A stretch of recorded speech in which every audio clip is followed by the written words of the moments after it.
they got it going. Lord have mercy. I guess there's just a low pressure system in the area right now, and it's just making it hard to get fires going. I mean, I had an unbelievably hot bed of coals from yesterday's fire that you'll see. I should get that video out to you guys today. And my God, I've never had such a hard time getting a fire going. With, you know, it's one thing to start a fresh fire and have trouble with it like I did yesterday, but I had an unbelievably hot fire yesterday, and I couldn't get it going. I don't know what the deal was. I mean, this stuff's all wet, green.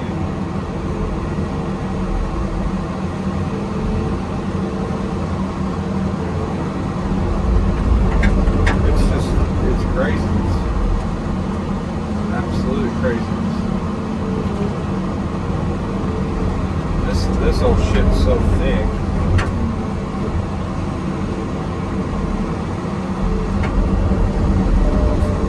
She's coming along. Trying to bridge these two. You can see my fire roaring in there. I'm trying to bridge these two fires because there was just such a big gap. I couldn't get the fire going in this little spot right here. I just had to find the spot that there was already fire going, because usually you can take all the burnt stuff and dead, you know, everything that didn't burn up the night before, and just stack it back up and rake around the coals, stack it back up, and it just takes right back off like jet fuel. But for some daggum reason, guys, I don't know, I could not. I'd sit there and babysit the daggum thing like I did yesterday, getting it started the first time. It just, I don't know. I guess it's just the weather. I never have any trouble getting fires started. It's just usually very, very easy to do. And boy, let me tell you, I just couldn't get this one started. But she's roaring now. You can see it burning underneath there.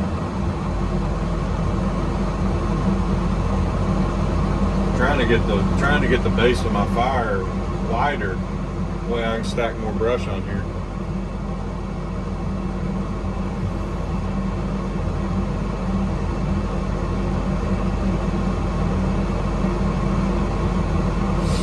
Trying to get this to take off here, but it's just a slow burner for some reason. I'm just gonna go ahead and stack this stuff right here. It'll take off. The only thing I can think of is that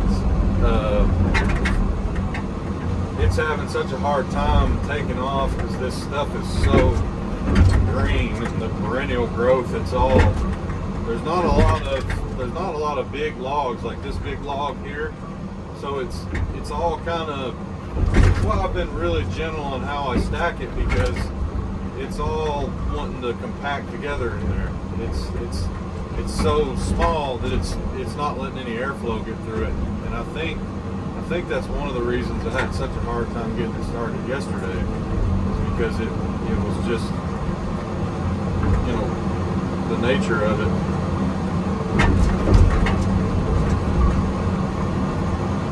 All this small stuff, it all just kind of bonds together and creates basically just a big blob of stuff. Even though it's clean, it doesn't have any dirt in it. It's very, picked very clean, and I don't know.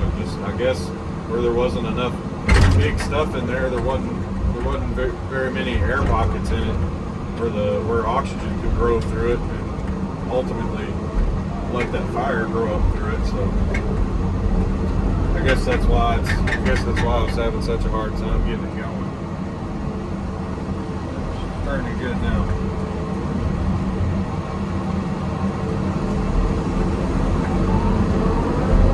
Just gonna keep stacking it on there.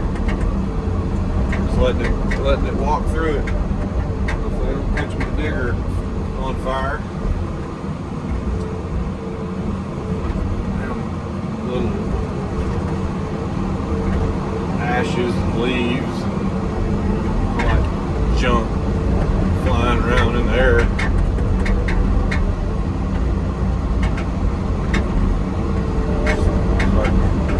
Start getting these stumps on here.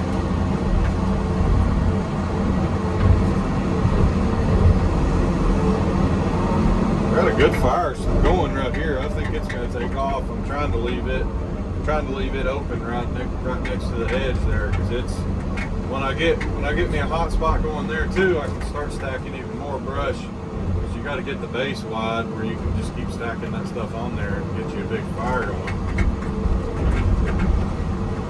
Hopefully. I've been babying it all morning, trying to get this side of the pile started.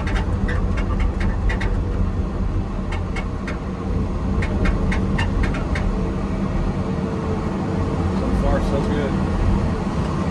Nice and hot. Just catching down there. If I had a leaf blower or something, that'd really step things up.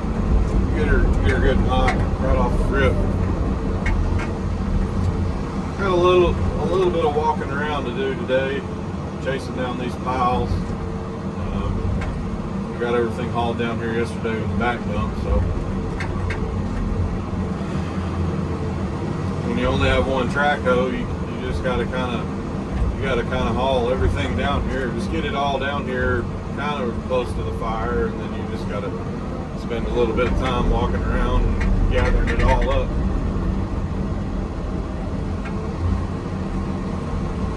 That's coming along good. Excited to get this pond project started. Trying to pick through this stuff. Minimize the amount of trash we've got to clean up at the end. It's just so hard to pick through this little stuff. My thumb's not designed. I really miss the thumb I had on my Volvo track hoe. You guys, I know, I'm sure a lot of you watch Chris, Let's Dig 18. I had a thumb very similar to his in design. It just wasn't a progressive link thumb. It was a 70 or 80% rotation. It was a Soulsby. It was a 4 or 5 time Soulsby thumb. But man, it was a good thumb. It was such a good thumb. It was so good. It was just so good at cleaning little things up, and it was just it was such a great thumb. I'd give anything. We had the option. When we bought that 160. There was a 220 that they had for sale too, for around the same money, honestly. Had a little bit more hours on it, and it was spec'd out the exact same as that 160. Same thumb. Came with 2 buckets, built for that thumb. It was such a good machine, and we were like, we don't really. You know, this 160 is honestly a little big for what we're wanting anyway, so we didn't think it was feasible to get the 220 at the time. And man, I kick myself every day for not getting that 220. I mean, don't get me wrong, this cat track hoe is a great track hoe. I didn't have a lick of trouble out of it. It does everything I needed to do. It works every day. Cat just doesn't make thumbs the way I like them.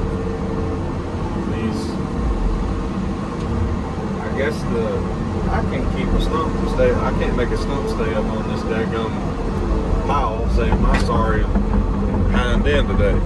But this thumb, I don't know if you guys can see it or not. Let me get this down here for you. This thumb is designed this way because it will actually hit.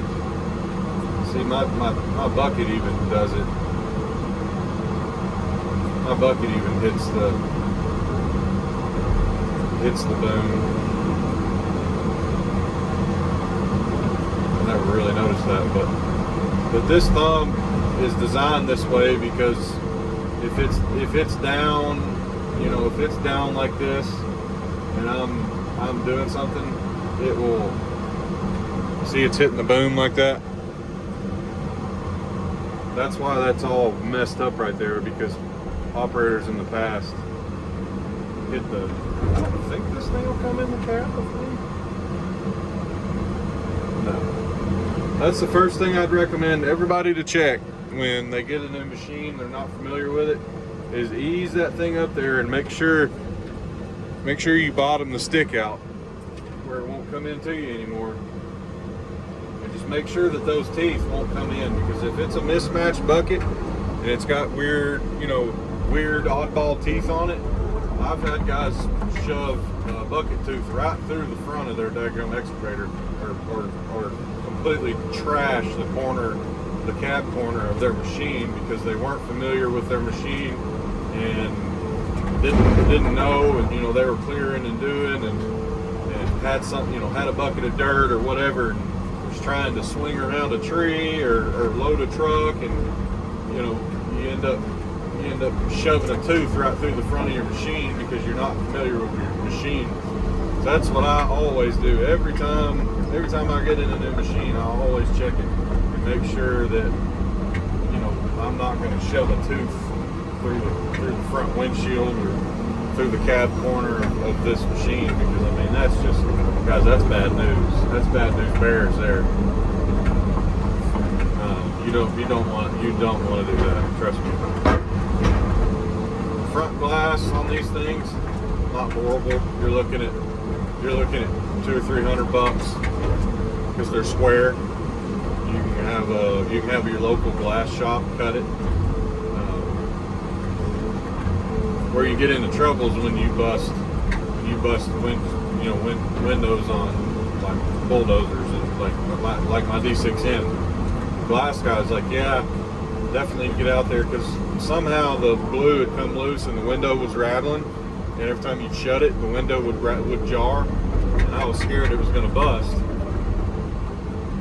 So I had the glass guy come out there and basically unglue it and redo all the glass, and glue it all back in, and make it good and right. And he's like, man, you made a good decision, because these glasses we can't cut them because they're all,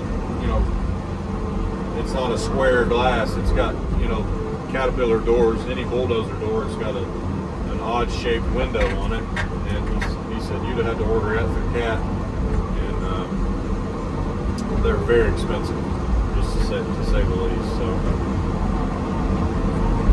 if you're clearing in your bulldozers, just be very mindful of that, because you ruin a day's worth of profit, or maybe even a day and a half, depending on what you're running and what you're charging. Just breaking the window in your bulldozer. So just food for thought. Definitely got to be careful. Stuff like that adds up quick, man. I'm telling you. I broke the windshield out of my 160 Volvo on a clearing job. Broke it twice, actually. First time was a very just stupid mistake. I was in a hurry and not paying attention. And the second time, yes, it was my fault, but it was just very unfortunate. I was trying to load a stump in the bed of my back dump, and it slipped out of my thumb, hit the ground, rolled about 7 feet, and rolled right into the cab, and busted this windshield, and bent the sticks, the travel sticks on the foot pedals. I mean, it was a nightmare scenario, and that was a very expensive lesson, to say the least. But anyway, well, guys, I'm gonna finish cleaning this up and get this fire. Just keep on stacking all this stuff up, and I don't want to bore you guys too much. I'll try to get some more footage here in a little while when I get all this brush picked up, cleaned up. Just trying to keep the edge of my pile somewhat presentable. I mean, it's inevitable. You're gonna have root matter, you know, that's just the name of the game, guys. I mean, you can sit here and rake through this stuff till, you know, the end of your days, and you're still gonna have stuff that you got to get rid of at the end of the clearing job. It's just, I don't care who you are. I don't care how many rakes you got on the job. You're gonna end up with root matter like this.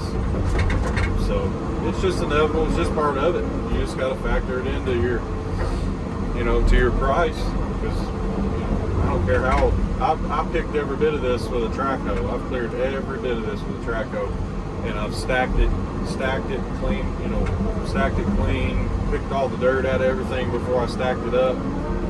You know, and we hauled 90% of this stuff down here in a backhoe. So I mean, you can still see the mess it makes. Bark falls off. You know, it's just inevitable. It really is. But I'm gonna keep chucking stuff on this fire here, guys, and I'll catch back up with you here in a little while. Ladies and gentlemen, that is a dadgum stump right there. That is a monster. I mean, a flat out. Flip you over this way. Oh, that don't work. Flat out monster. Bunch of dadgum stumps and stuff to put in his pond for his fish. We'll have plenty of. That's the fourth. I think that's the fourth or the fifth big stump that I've dug up. We got some really, really big stumps we're gonna get to put in his pond for him. Oh, that's some great dirt right there. That's awesome.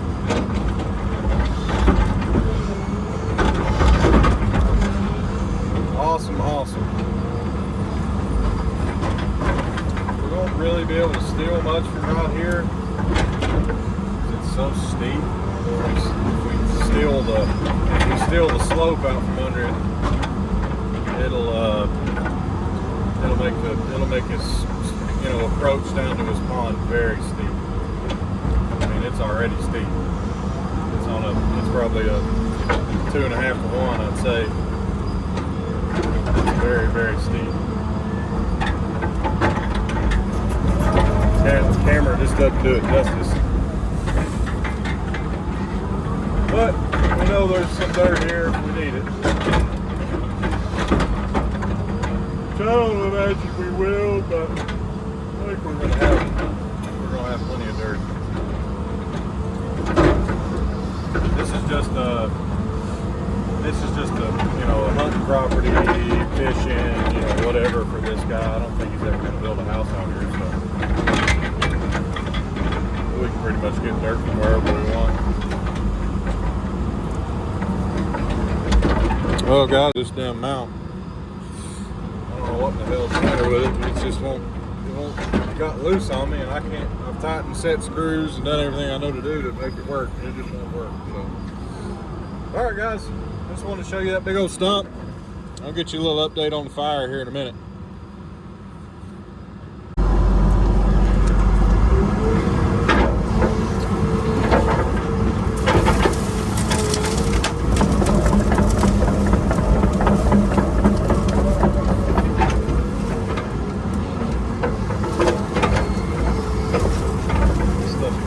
Faster than I can put it on the fire, guys. It's crazy. It's crazy how hot this daggone fire is getting. But just like anything, the more fuel you give it, the hotter it gets. We'll quit that.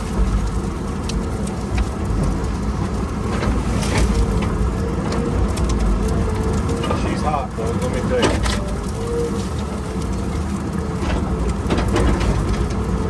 I bet that daggum stump rolled off the damn back side. Look at that. Excuse my French.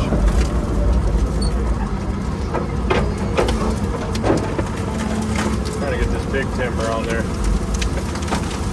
That takes a minute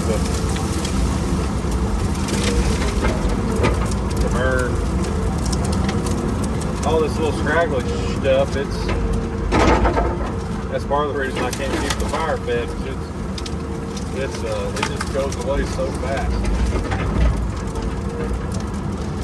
Burns up very quick.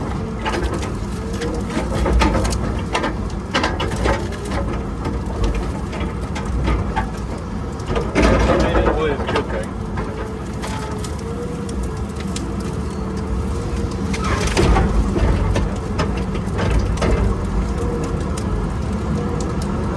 I'll tell you one thing though, I don't think there's a flat spot down here in the bottom. I can't seem to not find a nice flat place to put brush on this fire. All I'm jerking around, bouncing around. Oh, got one hung in the bucket. There we go. Just trying to keep these edges cleaned up as best I can. Come on, brake for me. Brake for me. Come on. Come out. Oh, it's gonna fall and hit me. Yep. There we go. Woo. Woo. Choking to death.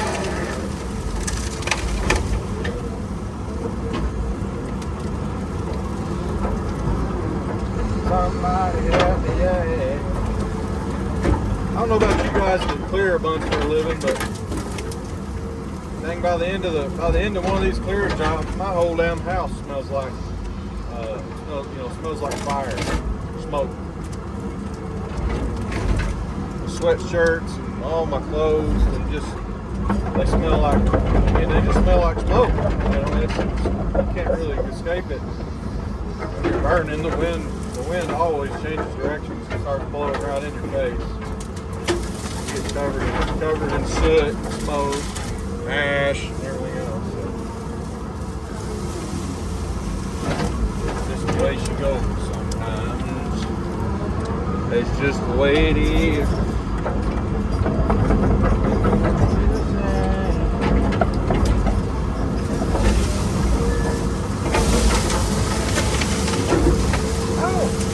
Maybe y'all can explain something to me.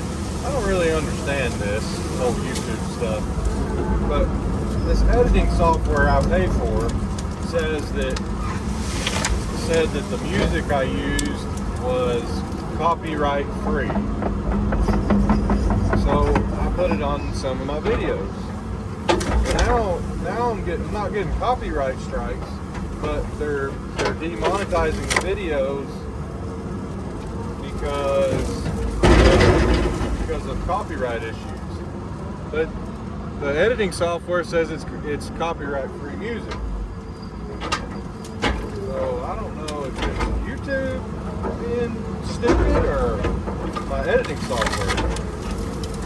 But it's literally just it's no words. I don't even know that it's even a song. It's just like an instrumental. There's no lyrics to it. It's just a dang, like an instrumental, like I said, so it's a little odd. I don't really understand how I could be getting, copyright infringement on it when it's,